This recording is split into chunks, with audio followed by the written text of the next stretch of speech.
som esse bichinho faz? Vamos ver quem sabe mais. Toda a turminha. Olá, tudo bem? Hoje nós vamos fazer uma atividade muito legal. Essa atividade é para descobrir que som esse bichinho faz. Será que você sabe que som esse bichinho faz? E eu preparei uma atividade bem divertida e colorida. E agora nós vamos investigar.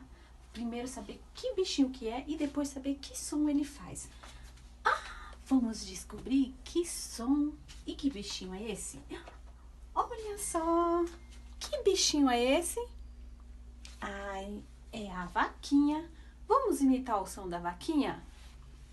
Mó, mó. Agora, vamos descobrir aqui que bichinho é esse? A galinha. Que som a galinha faz, vocês sabem? Então vamos fazer o som da galinha? Có, có, có, có, có. Muito divertido, né? E aqui, você sabe que bichinho que vai estar aqui? Vamos descobrir? O passarinho. Será que som o passarinho faz?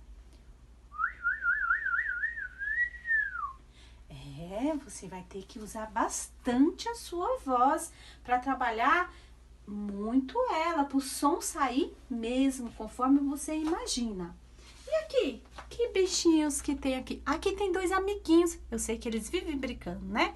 É o gato e o cachorro. Vamos ver que sonzinho um gato faz? Miau, miau. E o cachorro? Alguém sabe que som o cachorro faz?